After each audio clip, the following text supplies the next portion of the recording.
तमभयं दिवानः सर्वा आशा मम मित्रं भवन्तु। ओम शांति शांति शांति। और बहुत अच्छे साधक चिंतक विद्वान मनीषी हमारे आदरणीय आचार्य श्री सुभाष चंद्रानी जी आर्य समाज के बहुत ही प्रतिष्ठित वैदिक समाज, सुधारक समाज, बहुत सारी समाज, महाराज समाज के परिवर्तन के लिए गुरु गिरजानंद दंडी के चरण स्पर्श करके निकले, तो उनका कोई आर्य समाज बनाने का उद्देश्य नहीं। आचार्य जब महर्षि कलकत्ता में पहुंचे, केशव चंद्र शैल जी आदि से जब उनकी मुलाकात हुई, तो हम सबने स्वामी दयानंद जी महाराज से यही बात कही थी कि स्वामी जी आप बहुत अच्छा काम कर रहे हैं और हम सभी अपना पूरा सामर्थ्य आपके साथ लगाएंगे। जगह जगह देश में हमारी शाखाएं खुली हुई हैं, वो शाखाएं और हमारे सभी प्रचारक आपका ही काम करेंगे। तो ऋषि दयानंद जी ने उनके लिए बड़े हो पाएंगे।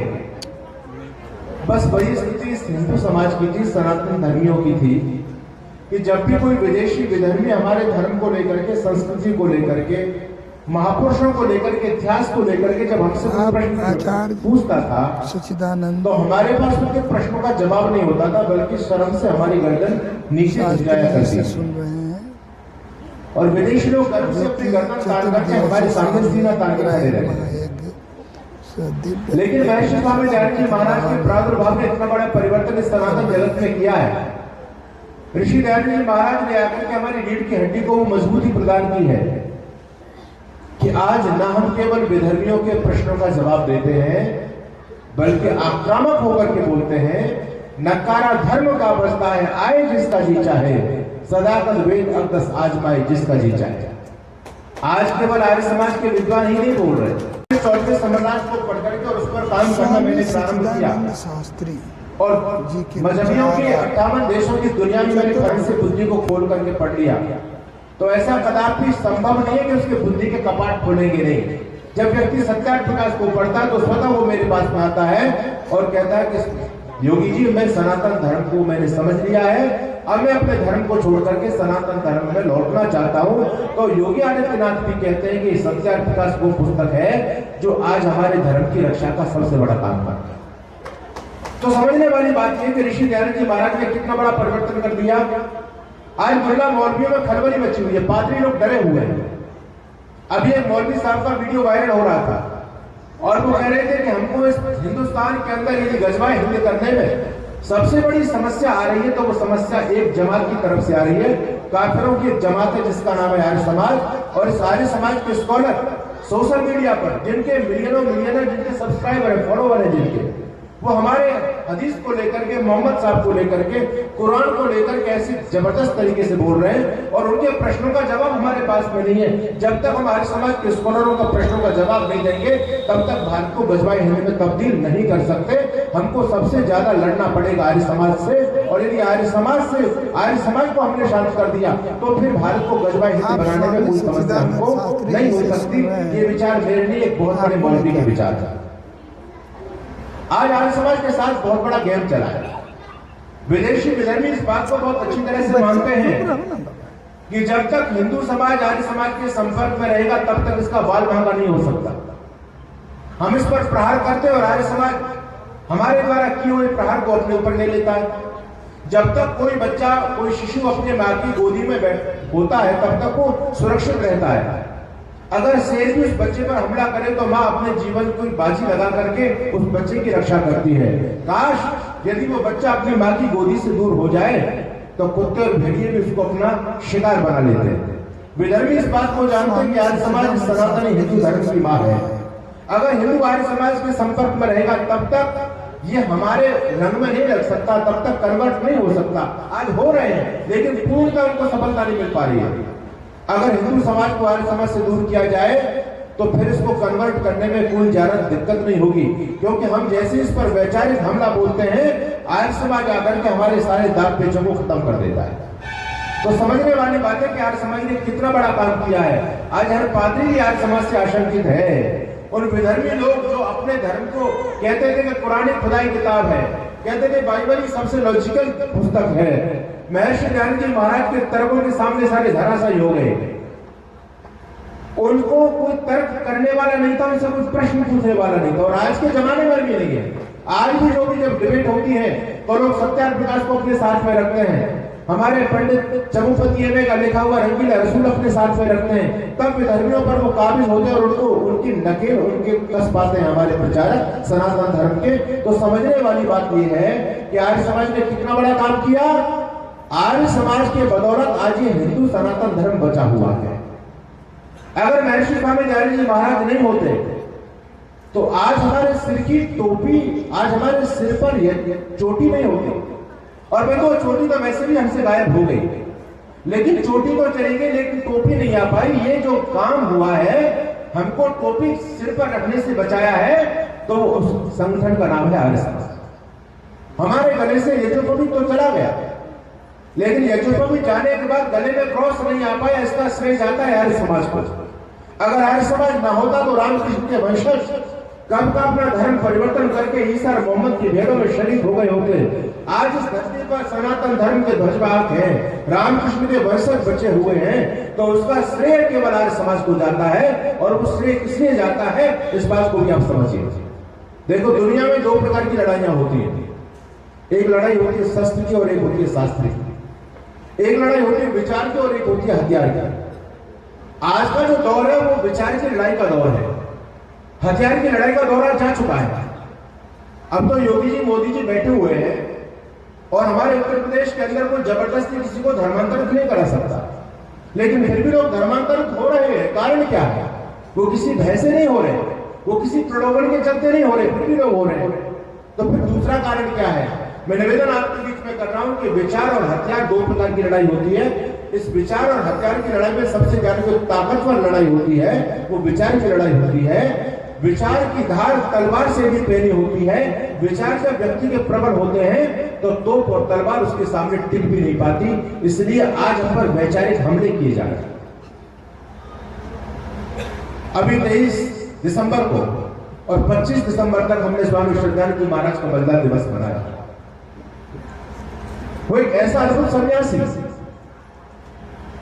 20वीं सदी से लेकर और 21वीं सदी तक आज तक कोई स्वामी श्रद्धानंद जी महाराज के टक्कर का महापुरुष पैदा नहीं हुआ। कितना बड़ा काम उस व्यक्ति ने किया। और मैं उनकी बहादुरी की यदि चर्चा करूं तो जब दिल्ली के चांदनी चौक पर स्वामी श्रद्धानंद जी महाराज आजादी के जुलूस का नेतृत्व कर रहे थे, पीछे जन सैलाब के आगे स्वामी जी महाराज चल रहे थे, सामने से आकर के फिरंगी लोगों ने रास्ता रोक दिया। अपनी संगी ने स्वामी श्रद्धानंद जी महाराज के सामने बात दी और कहा, खबरदार, यदि आप एक कदम भी आगे बढ़े, एक कदम भी आगे बढ़ेंगे तो आपका सीना होगा और हमारी संगीनें होंगी, हमारी बंदूकों की गोली होगी।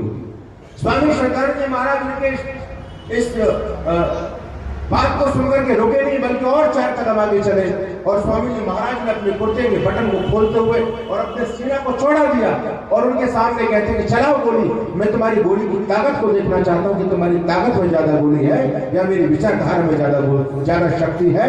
बंधुओं, मैं निवेदन आपके बीच में कर रहा था कि वैचारिक लड़ाई, जो विचार की ताकत होती है, वो हथियारों से बहुत ज्यादा होती है। हथियार तो विचारों के सामने बोने पड़े रहते हैं। आज हम बालवीर शहीद दिवस मना रहे हैं। वीर शहीद दिवस आपको जानकारी होनी चाहिए। इस सनातन धर्म की रक्षा के लिए कितने लोगों ने अपना बलिदान दिया, तब जाकर के सनातन धर्म आज तक संरक्षित है। ये धर्मीय संस्कृति आप लोगों तक ऐसे नहीं पहुंच गई। इसको सींचने के लिए न जाने लाखों लोगों ने अपना बलिदान दिया। 2 मासूम बच्चे, गुरु गोविंद जी के 4 बेटे थे, अजीत सिंह और जुझार सिंह। दोनों बड़े बेटे चमकौर के किले में शहादत को प्राप्त हो गए। विधर्मियों से लड़ते लड़ते, मुसलमानों से लड़ते लड़ते। उनके 2 बेटे थे, एक का नाम था फतेह सिंह, एक का नाम था जोरावर सिंह। दोनों बच्चों को वहां के जल्लाद जो शासक था, जिसका नाम था वजीर खान, उसने दोनों बच्चों को बंधक बनाया। और आपको आश्चर्य होगा और आप सोचेंगे कि इतने छोटे बच्चे भी इस प्रकार का काम कर सकते हैं क्या। फतेह सिंह की उम्र थी केवल 7 साल की और जोरावर की उम्र थी केवल 9 साल। 9 साल और 7 साल की उम्र कोई बहुत बड़ी उम्र नहीं होती जहां पर बच्चे खेल रहे होंगे, लेकिन वो सामान्य मां के गर्भ से जन्म लेने वाले बच्चे नहीं थे। वो सामान्य किसी पुरुष के बच्चे नहीं थे, बल्कि वो गुरु गोविंद सिंह के लाडले बेटे थे। जब दोनों बच्चों को जल्लाद वजीर खान ने बंधक बनाया और उनसे कहा कि तुम अपना धर्म परिवर्तन करो, उन दोनों मासूम बच्चे ने कहा कि वजीर खान धर्म परिवर्तन तो नहीं करेंगे। जिस धर्म की रक्षा के लिए हमारे पूर्वजों ने अपने सिर कटा दिए, आज हम उस भय से बचने के लिए अपने सिर की रक्षा करेंगे, अपने धर्म को बंधित करेंगे। हम कदापि संभव नहीं है। हम कभी भी किसी भी कीमत पर धर्म परिवर्तन नहीं कर सकते। वजीर खान कहता है कि धर्म परिवर्तन करोगे तो तुम जिंदा रह सकते हो धरती पर, अदरवाइज तुमको मार दिया जाएगा, काट दिया जाएगा। लेकिन छोटे छोटे बच्चे कहते हैं कि धर्म परिवर्तन की बात को तुम छोड़ दो। वजीर खान ने कहा कि तुम क्यों नहीं करना चाहते हो धर्म परिवर्तन। तो छोटा सा बच्चा कहता है, विष्ठा तो कुत्ते खाते हैं, सिंह कभी नहीं खाएंगे, और हमें बालक सिंह कभी इस्लाम नहीं अपनाएंगे। हम शेरों की संतान हैं, हम कभी इस्लाम को कबूल नहीं कर सकते। छोटे छोटे बच्चों ने मरना मंजूर किया, लेकिन धर्म को नहीं छोड़ा। ये इस भारत देश का इतिहास है, ये हमारी संस्कृति है, ये हमारा अतीत है, हमको पता होना चाहिए। आखिर जल्लाद वजीर खान ने सोचा, और इस घटना को मैं इसलिए सुना रहा हूं कि आज के दिन उनका बलिदान दिवस है। जब जल्लाद वजीर खान ने जब सोचा कि ये काफिरों के बच्चे ऐसे मानने वाले नहीं है, क्या किया जाए, बोले को यात्रा दी जाए। यात्रा कैसे दी जाए। दोनों बच्चों को दिसंबर की सर्दी में पंजाब के क्षेत्र में सर्दी बहुत ज्यादा पड़ती है, आपके यहाँ कम पड़ती है। दोनों बच्चों को, छोटे छोटे मासूम बच्चों को नंगा बदन करके, सारे कपड़े उतार करके और एक कच्चे कमरे के अंदर बंद कर दिया। उस कमरे के अंदर कोई रजाई गद्दे कंबल नहीं थे, कच्चा कमरा, और उस कमरे के अंदर नंगे बदन बच्चों को बंद कर दिया गया। खाने पीने की कोई व्यवस्था नहीं, कुछ भी नहीं किया गया। उन बच्चों को डराया जा रहा था, उन बच्चों पर जागृति की जा रही थी, जिससे डर करके बच्चे धर्म परिवर्तन कर रहे। 2 दिन तक वो बच्चे ठंडे बुर्ज के अंदर बंद रहे। कभी आपको जीवन में अवसर मिले तो जाइएगा चमकौर के किले को, वहां के सरहिंद के किले को देखने के लिए। आपको कभी जीवन में अवसर मिले, आप जाते हैं अपने बच्चों को भ्रमण कराने के लिए, बम्बई की चौपाटी पर लेकर के जाते हैं, दूसरी जगह घुमाने के लिए लेकर के जाते हैं। लेकिन मैं कहता हूं कि यदि आपको जीवन में कभी अवसर मिले तो अपने बच्चों को हल्दी घाटी दिखाने के लिए जरूर लेकर के जाइए।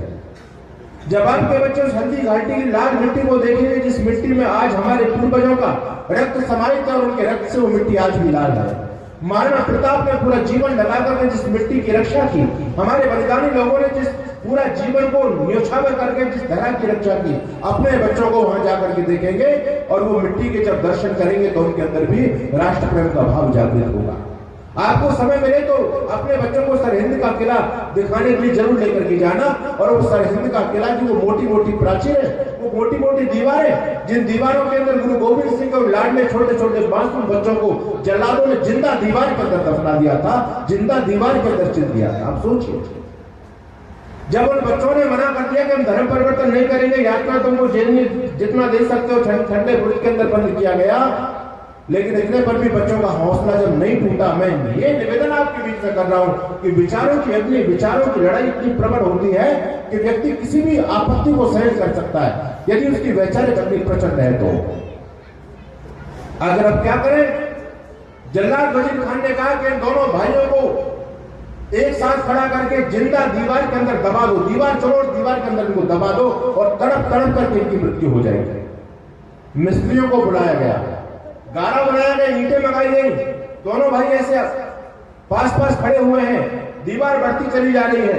बीच बीच में मिस्त्रियों को रोक करके वजीर खान कहता है कि भाई फतेह सिंह क्या बात है, बोलो दीवार को आगे बढ़वाओगे या धर्म परिवर्तन करोगे, मौत तुम्हारे सामने है। वो बच्चे बार बार कहते हैं कि हम धर्म परिवर्तन नहीं करेंगे, तुमको जो यात्रा देनी हो वो यात्रा तुम दे सकते हो।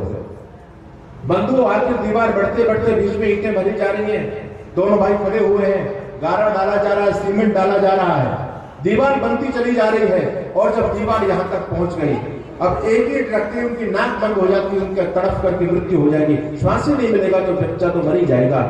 जब थोड़ी सी कसर जब दीवार यहां तक पहुंची, उसने मिस्त्रियों को रुकवाया और मिस्त्रियों से कहा कि रुको एक बार, मैं इनकी फिर परीक्षा लेता हूं, अब तो शायद बहुत सामने है, अब ये डर जाएंगे, धर्म परिवर्तन करेंगे।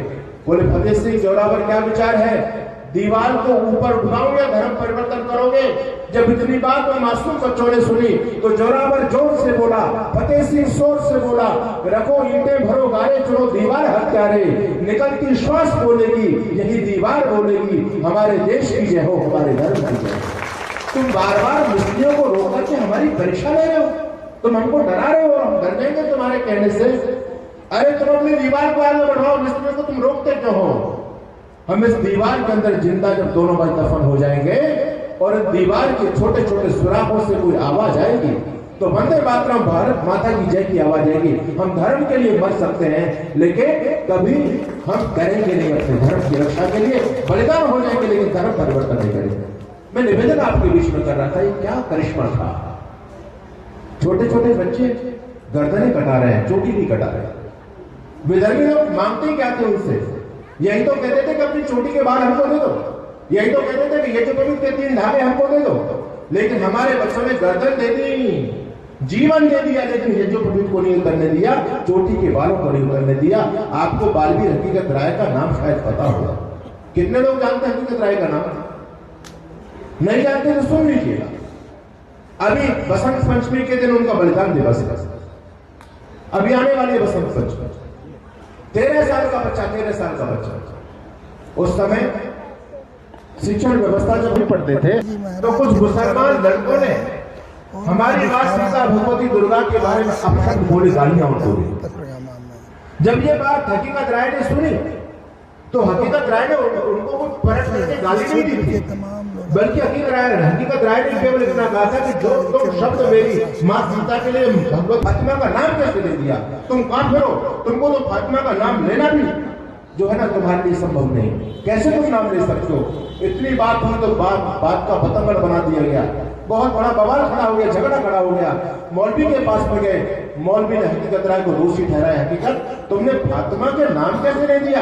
अरे उनके बारे में ये बात कहना तो दूर की बात, लेकिन तुमने फातिमा का नाम ले दिया, तुम तो दंडित किया जाएगा, तुमको सजा दी जाएगी। आखिर जब बादशाह के पास में लेकर के गए, मौलवी ने खुद को उनको मृत्यु दंड सुना दिया था। मौलवी ने बादशाह के पास जब लेकर के गए तो बादशाह ने भी यही कहा था कि भाई तुम्हारा तो अब या तो तुम माफी मांग लो, धर्म परिवर्तन कर लोगे तो बच जाओगे, अदरवाइज तुम्हारी गर्दन काटी जाएगी, तुमको मारा जाएगा, यही तुम्हारे लिए सजा है और दूसरी सजा नहीं है। छोटा सा 13 साल का बच्चा बालवीर हकीकत राय, कभी दिल्ली जाइएगा तो हकीकत राय अंतरराष्ट्रीय बस स्टैंड उनके नाम से है।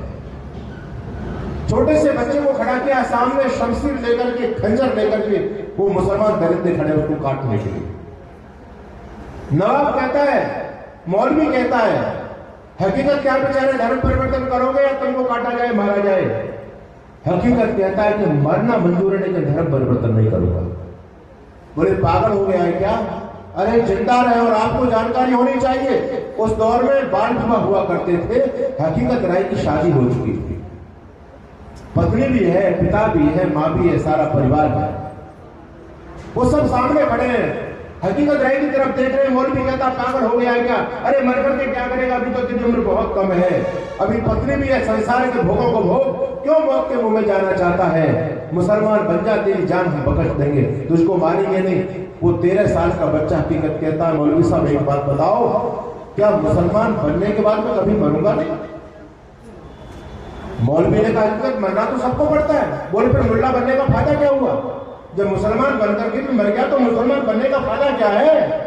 मैं अपने मुख पर कालिख नहीं फुलवाना चाहता मौलवी साहब, आने वाली पीढ़ियां ये नहीं कहेंगे हकीकत डर की वजह से धर्म परिवर्तन करके मुसलमान बन गया। मुझे मरना मंजूर है, मुझे शहादत मंजूर है, लेकिन धर्म के साथ गद्दारी नहीं करूंगा। उस छोटे से बच्चे को बोटी बोटी करके विधर्मियों ने काट दिया। मैं आपसे निवेदन कर रहा था कि सामने जल्लाद खड़े थे, मृत्यु का भय दिखा रहे थे, लेकिन वो बच्चा निहत्था था। आखिर वो बच्चा तलवारों से नहीं डरा, क्यों? क्योंकि उसके अंदर विचारों की अग्नि बहुत प्रचंड थी। विधर्मी लोगों ने सोचा कि आखिर काफिरों को कब तक हम काटते रहेंगे, कब तक इनको मारते रहेंगे, क्यों ना कुछ ऐसा प्रबंध किया जाए कि जिससे आने वाले समय में ये काफिर अपने आप ही खत्म हो जाए। जिन अपने महापुरुषों पर ये गौरव गुमान करते हैं हिंदुओं के बच्चे, इन्होंने स्टडी की कि आखिर काम मामला क्या है कि हम इनसे चोटी के बाल मांगते हैं, चोटी नहीं देते, गर्दन कटा देते, मामला क्या है? इन लोगों को पता चला कि भारत के बच्चे अपनी पुण्य संस्कृति से जुड़े हुए हैं, अपने महापुरुषों के जीवन चरित्र को पढ़ते हैं, अपने महापुरुषों को आदर्श मानते हैं, उनसे प्रेरणा प्राप्त करते हैं। तब विधर्मी लोगों ने सोचा कि अच्छा ये है इनका मूल, तो इनकी जड़ पर प्रहार क्यों न किया जाए। हमारी जड़ थी हमारी संस्कृति, हमारे महापुरुष। विधर्मी लोगों ने चुन चुन करके एक एक महापुरुष को टारगेट किया और हमारे सारे महापुरुषों को उन्होंने कलंकित किया, सबका चरित्र हनन किया, सबका चरित्र हनन किया। हम पर वैचारिक प्रहार किया गया। जब हम हथियारों से नहीं डरे तो हम पर वैचारिक हमला किया गया, वैचारिक हमला। और वैचारिक हमला ये था कि हमारे पूरे ऐतिहासिक ग्रंथ, हमारे सारे धार्मिक ग्रंथ और हमारे महापुरुषों का चरित्र हनन किया गया। भगवान कृष्ण ऐसे थे, राम ऐसे थे, शिव ने ऐसा किया, ब्रह्मा ने अपनी पुत्रियों के साथ में ही दुराचार किया, गौतम ऋषि की पत्नी अल्या के साथ में किसने व्यभिचार किया? इंद्र ने व्यभिचार किया। जिस इंद्र को आप देवता मानते हो, क्या देवता लोगों का यही काम है किसी स्त्री के साथ व्यभिचार करेंगे? क्या भगवान कृष्ण का काम नंगी लड़कियों को देखना ही था? क्या उनके कपड़े उठाना था? क्या भगवान कृष्ण का काम? भगवान कृष्ण क्या केवल चोर थे? उनको चोरा दिखाया गया, उनको लंपट बताया गया, उनको चोर जाट शिखामणि उनको लिखा गया, है ना? कितने कितने गंदे इल्जाम भगवान कृष्ण पर लगाए गए, गंगा के साथ में, कुब्जा के साथ में, राधा के साथ में। क्या यही हमारे महापुरुषों का चरित्र है? आप सोच सकते हैं क्या? यदि महापुरुषों का यही चरित्र है तो वो महापुरुष किस बात के? बंधुओं, ये बहुत बड़ा षड्यंत्र हमारे ऊपर हुआ, बहुत बड़ा षड्यंत्र चला। क्योंकि जब हम तलवारों से नहीं डरे, हम तोप और तलवारों के सामने नहीं झुके, तब विधर्मी लोगों ने हम पर वैचारिक प्रहार किया और वो वैचारिक प्रहार आज तक चल रहा है। इसलिए मैं कहता हूं कि विचार की लड़ाई आजकल चल रही, हथियार की लड़ाई का दौर जा चुका है। इस विचार की लड़ाई में वही व्यक्ति जीत सकता है जिसकी विचारधारा स्ट्रांग होगी, जिसकी विचारधारा मजबूत होगी। हमारे सनातन धर्म की विचारधारा बहुत मजबूत थी, लेकिन विधर्मी लोगों ने इसको खोखला कर दिया, इसको बिल्कुल खत्म कर दिया। बस यही कारण है कि आज हमारे बच्चे सनातन धर्म को छोड़ रहे हैं।